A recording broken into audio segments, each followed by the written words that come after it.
अस्सलाम वालेकुम। उम्मीद करती हूँ आप सब खैरियत के साथ होंगे। दाल मूंग और चावलों के साथ हम बहुत ही कम वक्त में और आसानी से बनने वाली रेसिपी बनाएंगे, जिसको आमतौर पर खिचड़ी भी कहा जाता है। ये बहुत ही जायकेदार बनती है।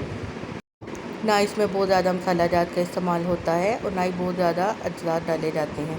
बहुत सिंपल तरीके से ये बनती है और बहुत ही टेस्टी बनती है।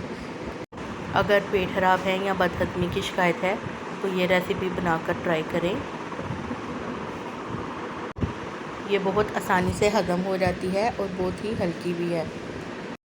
और इसके अलावा छोटे बच्चे जिन्होंने अभी नया खाना पीना शुरू किया हो, उनके लिए भी ये बहुत ज़बरदस्त है।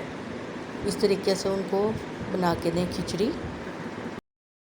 तो चलिए आते हैं रेसिपी की तरफ। बिस्मिल्लाहिर्रहमानिर्रहीम। सबसे पहले मैंने एक पतीले में ऑयल लिया और उसमें एक दरमियाने साइज़ की प्याज डाल ली है।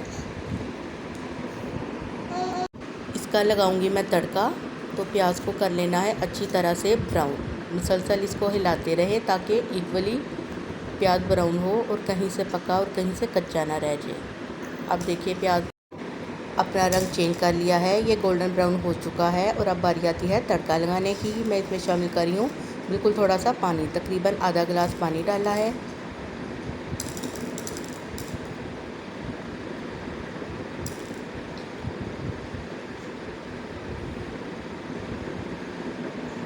और इसका लगा लिया है मैंने तड़का और ठंडा पानी शामिल करके इसका मैंने कलर निकाल लिया है।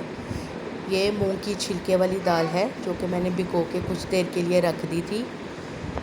जितना प्यारा इसका कलर है, खाने में भी ये उतनी ही टेस्टी है। तो इसमें 3 सब्ज़ मिर्चें भी मैं शामिल कर रही हूँ सिर्फ फ्लेवर के लिए, चाहे तो स्किप कर दें। और हल्का सा बस इसको मैंने भून लिया है, बहुत ज़्यादा भूनना नहीं है। 1 टेबल स्पून नमक जा रहा है। इसमें आप अपनी ज़रूरत के मुताबिक नमक ऐड करें। जितनी आपकी दाल है या चावल है उसके मुताबिक नमक जाएगा। तो पानी भी मैंने इसमें डाल दिया है अपने दाल और चावल की ज़रूरत के मुताबिक, यानी जितने आपने दाल लेने हैं और चावल लेने हैं उससे डबल ट्रिपल ही पानी हो।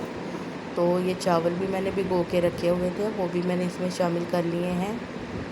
और पानी का लेवल मैं आपको दिखा देती हूँ कि कितना ज़्यादा होना चाहिए पानी, क्योंकि ये हमें खिचड़ी थोड़ी सी पतली या बारीक फॉर्म में चाहिए। ये नहीं होता कि हर दाना इसका अलग अलग हो, जिस तरह से पुलाव या बिरयानी में होता है।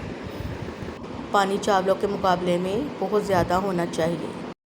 ये मैटर करता है आपकी बनाने पर कि आपको किस तरह की कंसिस्टेंसी चाहिए, पतली सी खिचड़ी चाहिए या दानेदार खिचड़ी चाहिए, ये आप पे डिपेंड है। तो अब मैं इस पर लगा रही हूँ ढक्कन और इसको मैं रख दूँगी दरमियानी आंच पर पकने के लिए, यानी दाल और चावल उसमें आहिस्ता आहिस्ता पकते रहेंगे। तो ये थोड़ी देर बाद मैंने जब इसका ढक्कन उठाया है तो ये इसका दम तैयार था, यानी दम और चावलों के पकने का टाइम हमने सेम रखा है, स्पेशल इसको दम नहीं लगाया। और आप देख सकते हैं कि बहुत ही मज़ेदार खिचड़ी की खुशबू आ रही है। और किस तरह से इसके दानों की लुक है वो भी मैं आपको दिखा रही हूँ। यानी बहुत ज़्यादा हमें अलग अलग चावलों के दाने नहीं चाहिए, हमें थोड़ा सा पतला मैदा इसका चाहिए था और वो आपके सामने है। आप चाहें तो इससे भी ज़्यादा पतला मैदा कर सकते हैं। छोटे बच्चों के लिए ख़ास तौर पे ये बहुत ही अच्छी है, जिन्होंने अभी नया नया खाना पीना स्टार्ट किया हो। बहुत आसानी से कम बजट में और 2-3 चीज़ों से झटपट ये रेसिपी घर तैयार हो जाती है। उम्मीद करती हूँ कि आपको ये रेसिपी बहुत पसंद आई होगी। तो इस रेसिपी को लाइक और शेयर ज़रूर कीजिएगा और कमेंट में बताइएगा कि आपको ये रेसिपी कैसी लगी है। और मज़ीद ऐसी रेसिपीज़ के लिए मेरे चैनल को सब्सक्राइब करें। फिर मिलेंगे एक नई ऐसी ही रेसिपी के साथ, तब तक के लिए अल्लाह हाफिज़।